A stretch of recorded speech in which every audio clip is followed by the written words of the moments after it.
Assalamualaikum warahmatullahi wabarakatuh. Hai Sobat Healthies, ketemu lagi dengan saya Dinda di Info Podcast. Informasi, promosi, dan edukasi kesehatan berkolaborasi dengan ID Podcast Korpri Kota Depok.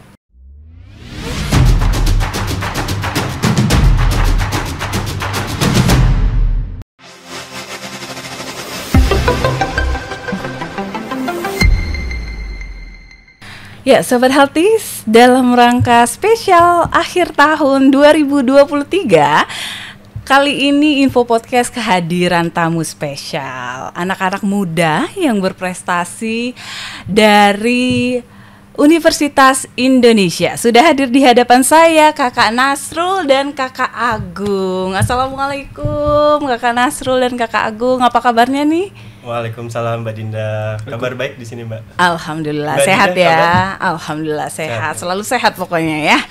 Ya. Infonya Mas Nasrul apa Kakak Nasrul ya? Saya panggilnya Kakak Nasrul aja ya. Nasrul aja, boleh. Oh, Nasrul aja. Nasrul baru saja menjabat sebagai Ketua Himpunan Mahasiswa Pascasarjana Universitas Indonesia. Betul ya? Betul. Wow. Lebih tepatnya baru terpilih sih, Mbak. Jadi Oh, belum gitu. menjabat karena belum serah terima jabatan ya. Jadi baru Baik. terpilih aja dari teman-teman Baru Pascasarjana. terpilih, luar biasa. Selamat saya ucapkan Terima kasih. Kakak Nasrul. Semoga bisa mengemban amanah Amin, amin. sebagai Ketua HMP ya. Ya. Universitas Indonesia, luar biasa. Anak-anak muda yang berprestasi tentunya ya, Kak Nasrul dan Kak Agung. Nah, bagaimana nih rasanya sudah terpilih menjadi Ketua Himpunan Mahasiswa Pascasarjana Universitas Indonesia? Kalau ditanya rasanya pasti nano-nano ya Mbak ya. Karena kan di satu sisi merasa senang juga dipilih sama teman-teman, ada rasa kepercayaan gitu ya dari teman-teman ke aku pribadi gitu untuk menjabat sebagai ketua HMP. Tapi di satu sisi juga ada kekhawatiran gitu ya, karena mahasiswa FKM itu sangat dinamis, beragam dari yang baru lulus sampai yang udah punya anak 3 gitu kan. Jadi memang bagaimana kita bisa menghadirkan program buat teman-teman pascasarjana gitu, buat supaya mereka bisa berpartisipasi, terus juga bisa terlibat aktif di kegiatan-kegiatan HMP sih Mbak. Jadi memang ya dijalani sebagai tanggung jawab dan sebagai ikhtiar gitu ya Mbak. Tapi ya butuh juga dukungan dari teman-teman yang lain juga. Ya, tentunya ya, luar biasa. Program apa sih yang akan dibawa oleh Kak Nasrul ini sebagai Ketua HMP nantinya? Nah, sebenarnya kita ada 2 ranah gitu ya Mbak, ranah internal sama eksternal. Kalau eksternal lebih ke arah bagaimana mahasiswa pascasarjana bisa mengaktualisasikan dirinya di masyarakat gitu ya, melalui pengabdian masyarakat, kemudian juga bisa memberikan dampak gitu ya, dampak nyata di lingkungan UI, di sekitar Depok gitu ya. Dan juga kalau di sisi internalnya bagaimana Himpunan Mahasiswa Pascasarjana ini bisa memberikan fasilitas gitu ya untuk mahasiswa menunjang pembelajarannya, baik itu yang memang keilmuan dan juga misalkan fasilitas-fasilitas seperti itu.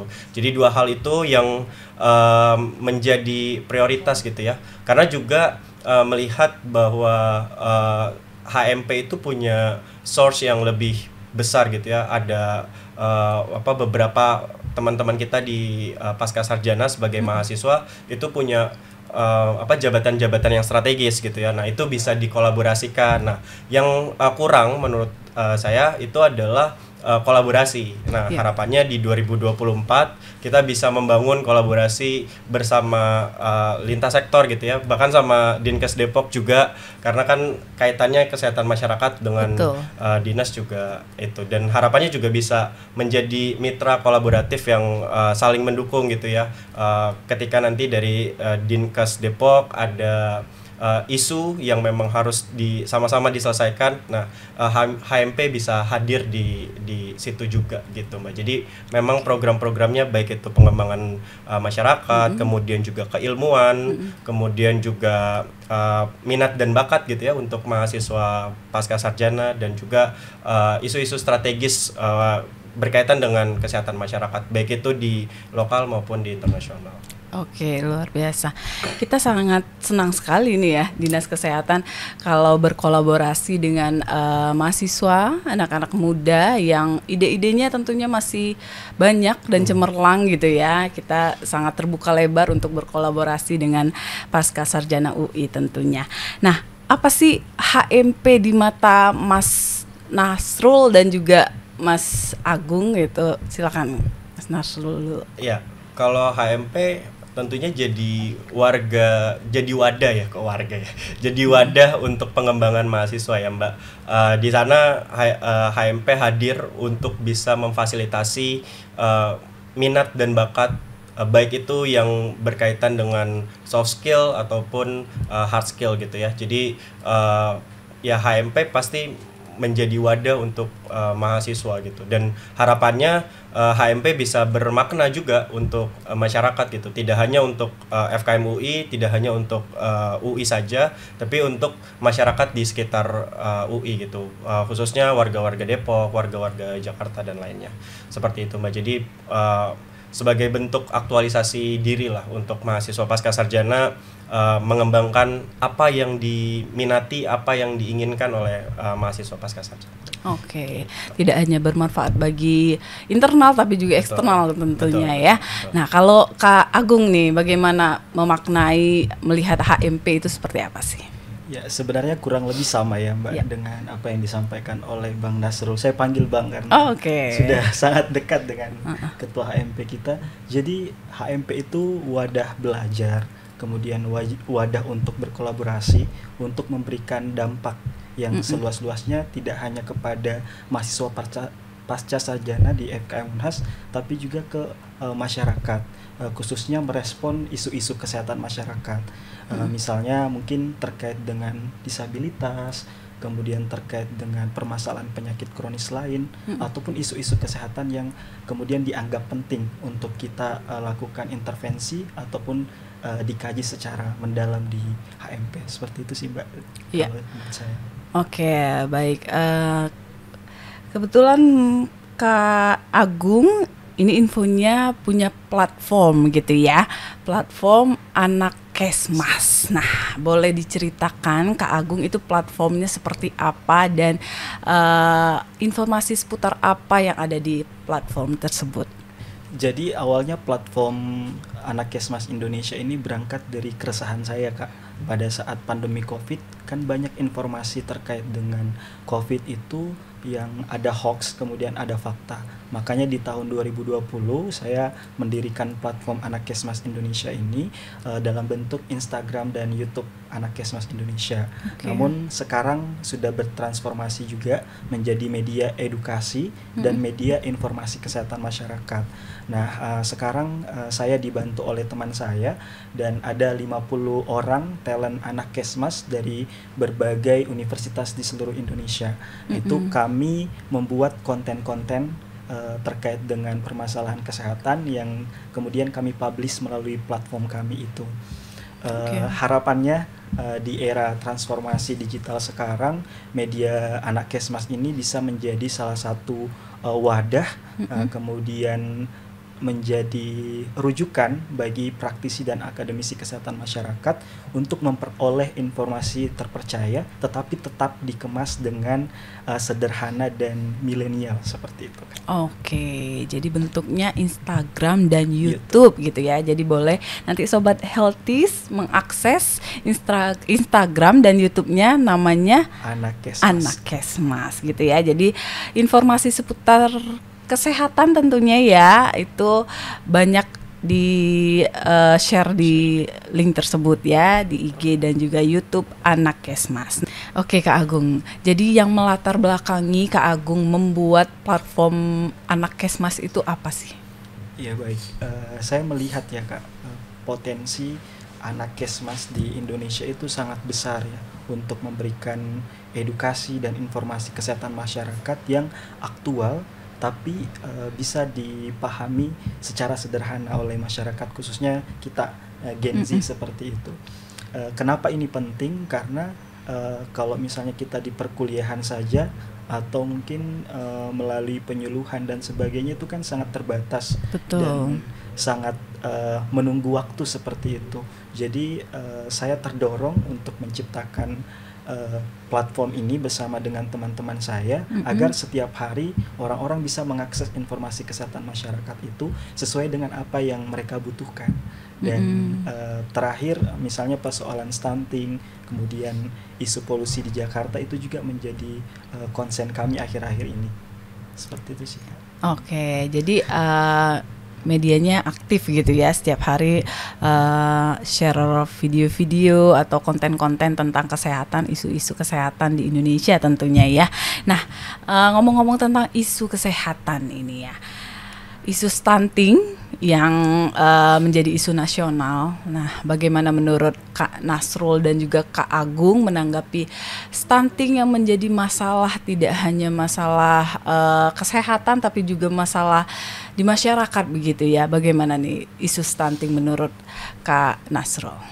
Ya, makasih Mbak Dinda. Kalau kita lihat bahwa stunting itu jadi masalah, iya gitu ya, karena ini juga sudah naik gitu ya, perpresnya tentang stunting gitu ya, akhirnya kan ini menjadi permasalahan nasional. Nah, cuma mungkin beberapa pendekatan itu menurut saya ya, ini penglihatan saya kadang kurang tepat gitu ya Mbak, karena yang disasar adalah bagaimana ketika anak itu sudah lahir gitu ya. Nah, padahal kalau kita tarik lebih jauh lagi bahwa bagaimana stunting itu mulai, itu bukan dari anak itu lahir, tapi bagaimana ibunya itu tumbuh gitu ya. Nah, ini yang seringkali salah kaprakan gitu ya. Jadi pemberian makanan ataupun gizi itu langsung disasar pada bayi gitu ya. Nah, padahal bagaimana kita menyelesaikan stunting ini harus dimulai dari bagaimana si calon ibu ini dari remaja itu dipenuhi gizinya gitu ya, zat besinya, terus juga kualitas nutrisinya itu juga harus diperbaiki gitu ya. Jadi memang ini menjadi permasalahan yang bisa dibilang sulit, tapi sebenarnya ketika kita menyasar pada akar masalahnya yaitu calon ibu, itu harusnya bisa terselesaikan gitu ya. Nah, kadang ini jadi potong kompas gitu Mbak, langsung ke anak bayinya gitu. Padahal kalau kita intervensi anak bayinya ya hanya berapa persen untuk bisa mencegah itu. Tapi kalau misalkan kita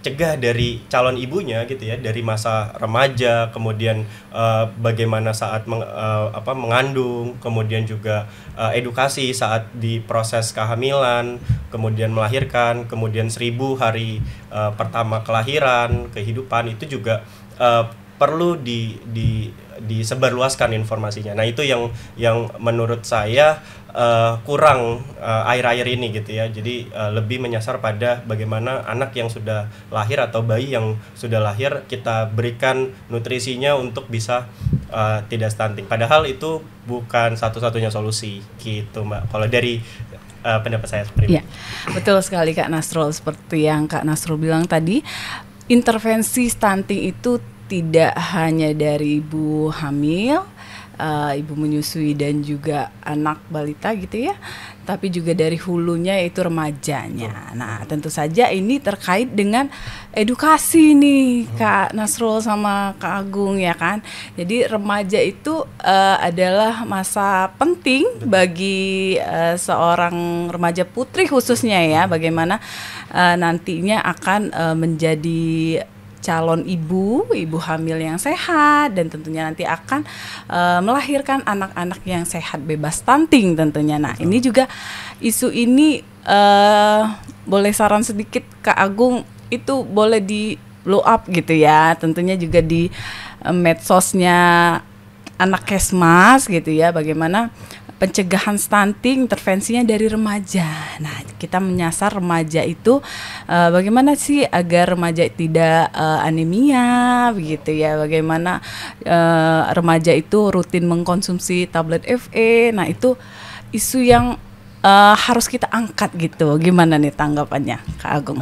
Mungkin saya mau cerita dulu sedikit Kak. Boleh. Kemarin sebelum saya berangkat ke UI itu melakukan penelitian di Sulawesi Tengah. tepatnya di Kabupaten Tojo Una-Una. Kami memang mengintervensi kepada remaja putri atau sering kita sebut rematri ya Kak. Betul. Itu kan biasanya kita memberikan tablet tambah darah untuk mencegah anemia. Tetapi dari profesor kami sekarang lagi mengembangkan suplemen daun kelor yang kemudian bisa menjadi mungkin suatu saat nanti bisa menggantikan tablet FE seperti itu. Untuk harapannya suplemen itu bisa meningkatkan kadar hemoglobin bagi ibu seperti itu. Tapi satu juga yang saya soroti di daerah penelitian kami itu ternyata angka pernikahan dini terhadap remaja putri itu sangat tinggi. Jadi ini menurut saya sangat ironi ya Kak. Jadi mungkin dari saran dari Kakak juga sangat penting menurut saya untuk diangkat di platform kami Anak Kesmas, supaya orang-orang sadar bahwa menikah di usia dini dengan kesiapan fisik dan psikologis yang mungkin masih rentan terhadap remaja putri maupun remaja putra sebenarnya itu juga akan memberikan efek terhadap pola asuh dan hal-hal lainnya seperti itu untuk mencegah stunting. Iya, gitu, betul sekali. Jadi boleh itu nanti isunya diangkat di medsosnya ya, platformnya Anak Kesmas gitu ya, gimana cara persiapan pranikah gitu ya, bagaimana remaja mempersiapkan nanti menikah, hamil dan melahirkan gitu ya, agar kita menciptakan generasi Indonesia yang bebas stunting ya, insya Allah ya.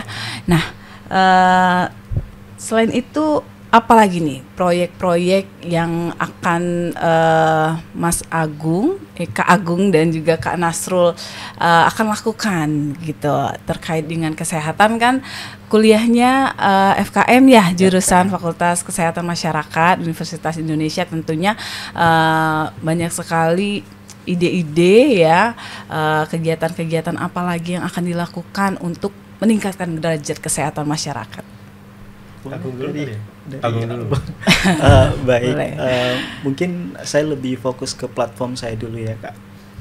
Terkait dengan Anak Kesmas Indonesia sekarang sebenarnya lagi mengawal dan menunggu debat Capres-Cawapres terkait dengan isu-isu kesehatan dan kesejahteraan seperti itu. Kami ingin membuat konten-konten yang berkaitan dengan bagaimana sih calon pemimpin kita, presiden dan wakil presiden kita ini konsen terhadap isu-isu kesehatan. Betul. Seperti stunting dan isu kesehatan yang lain seperti itu, sehingga harapannya informasi yang diberikan oleh para pemimpin kita di masa depan itu juga bisa tersampaikan kepada masyarakat seperti itu. Itu aja sih Kak, proyek yang mungkin akan datang. Ya karena sebentar lagi ya Pilpres, jadi kita harus mengajak remaja-remaja atau masyarakat di Indonesia ini ya, Pilpresnya dengan sehat juga ya tentunya ya. Tidak ada konflik di sana sini gitu ya tentunya. Kalau Kak Nasrul gimana nih? Ya, kalau HMP sendiri karena saya belum secara jujur lah ya untuk bisa membuat kegiatan atau program, tentunya pasti program-program yang dijalankan HMP di 2024 tentunya gitu ya. Dan kalau ditanya apa program-program yang mau dijalankan dan kontribusi apa untuk meningkatkan derajat kesehatan masyarakat, seperti yang tadi aku sampaikan Mbak Dinda. Jadi yang pertama adalah terkait dengan pengabdian masyarakat gitu ya. Tentunya nanti ke depan mungkin HMP bisa audiensi juga sama Dinkes Kota Depok gitu ya. Permasalahan apa yang ada di Kota Depok sehingga bisa dibantu oleh HMP dan kita berkolaborasi bersama gitu. Itu untuk peningkatan derajat kesehatan masyarakat khususnya di daerah Kota Depok. Dan yang kedua, kami juga nantinya di 2024 mengkaji isu-isu nasional yang berkaitan dengan isu kesehatan masyarakat gitu ya. Tentu seperti misalkan monkeypox yang mungkin belum terblow up sampai hari ini gitu ya. Kemudian juga nyamuk Wolbachia itu juga bisa menjadi salah satu isu-isu yang patut untuk dikaji lebih jauh gitu ya. Karena kalau melihat diskusi antar teman di mahasiswa, isu-isu itu hanya sampai pada oh iya itu ada isu gitu, belum sampai apa sih pengaruhnya kalau kita menggunakan nyamuk Wolbachia gitu ya, apa sih dampaknya atau pro kontranya seperti apa. Nah itu harapannya di 2024 isu-isu strategis nasional itu bisa dijalankan. Itu yang kedua. Kemudian yang selanjutnya terkait dengan peningkatan keilmuan gitu ya, karena ini adalah salah satu keresahan saya juga, Mbak. Kalau kita ngomongin kesehatan masyarakat, pasti tuh orang-orang bertanya-tanya gitu ya, kesehatan masyarakat tuh apa sih, ngapain sih gitu ya. Padahal kita punya 8 peminatan yang itu punya isunya masing-masing gitu ya. Betul. Nah itu yang mau kita dorong juga, bagaimana kedepannya isu-isu lansia itu bisa diperjuangkan, kemudian juga isu-isu kesehatan dan keselamatan kerja juga itu bisa diperjuangkan. Karena selama saya jadi mahasiswa pasca sarjana dari S1 sampai sekarang menjalani S2, isu-isu yang diangkat itu isu-isu yang nasional aja gitu, yang memang terdengar nasional. Sedangkan kita nggak ngurusin isu nasional aja kan, pasti di saat yang bersamaan kita juga ngurusin lansia kita seperti apa, remaja kita seperti apa, kesehatan reproduksi kita seperti apa. Nah itu yang harapannya di 2024 bisa dikerjakan oleh HMP seperti itu. Luar biasa banyak sekali proyeknya ya, Kak Nasrul dan Kak Agung ini banyak sekali ide-idenya yang insya Allah akan dilaksanakan di tahun 2024 ya. Tentunya semoga berjalan lancar semua proyek-proyeknya, semua kegiatan, program-program yang sudah direncanakan gitu ya. Tentunya sangat membantu pemerintah Kota Depok dalam mensosialisasikan atau melakukan promosi kesehatan untuk masyarakat di Kota Depok khususnya. Baik, terakhir nih Kak Nasrul dan Kak Agung, bagaimana sih pesan-pesannya untuk remaja Kota Depok dan masyarakat Kota Depok pada umumnya? Silakan Kak Nasrul. Oke. Mungkin buat teman-teman kali ya yang memang menjadi remaja yang kita seumuran gitu ya, tentunya pertama kita harus aware sih dengan apa yang ada di sekeliling kita gitu ya. Kita nggak boleh pakawuh gitu ya, kalau orang bilang gitu ya, acuh nggak acuh gitu. Karena dengan kita bisa aware dengan lingkungan kita, kita pasti akan punya rasa empati yang muncul gitu ya, bagaimana bahwa lingkungan kita sedang tidak baik-baik saja, dan apa yang kita lakukan juga harus bisa berkontribusi untuk orang lain. Itu juga perlu diangkat gitu. Semuanya itu harus mulai dari diri kita sendiri. Nah, kemudian juga berkaitan dengan isu-isu kesehatan juga, jangan cepat mengambil informasi yang setengah-setengah gitu ya, karena itu awal mula dari hoax gitu. Nah, kemudian juga bisa saling menginformasikan atau mengedukasi teman-teman sebaya, karena remaja itu erat kaitannya dengan peer education gitu ya, atau kelompok teman sebaya. Nah, itu yang harapannya bisa kita bangun, kemudian kita bisa selesaikan masalah-masalah kesehatan di Depok khususnya dan di Indonesia pada umumnya. Mungkin itu aja Kak Dinda. Ya, baik, luar biasa. Kalau Kak Agung bagaimana nih Kak? Kalau mungkin dari saya buat remaja-remaja khususnya di Kota Depok ya, bahwa isu-isu kesehatan, baik itu isu lingkungan, isu gizi, ataupun isu-isu kesehatan yang lain, itu bukan hanya tanggung jawab petugas kesehatan atau tanggung jawab tenaga kesehatan, tetapi semuanya itu menjadi tanggung jawab kita bersama. Nah, remaja sekarang ini menjadi salah satu harapan ya untuk bagaimana menciptakan lingkungan yang sehat, bagaimana menciptakan manusia atau orang-orang yang sehat seperti itu. Banyak sekali contoh-contoh yang bisa kita ambil. Misalnya di isu lingkungan ada Pandawara Group yang kemudian di dalamnya diisi orang-orang yang mau berkontribusi dan mau memberikan dampak terhadap lingkungan, dan manfaat ini dirasakan sampai ke daerah di pelosok negeri, mau di Sulawesi, di Maluku, di Papua.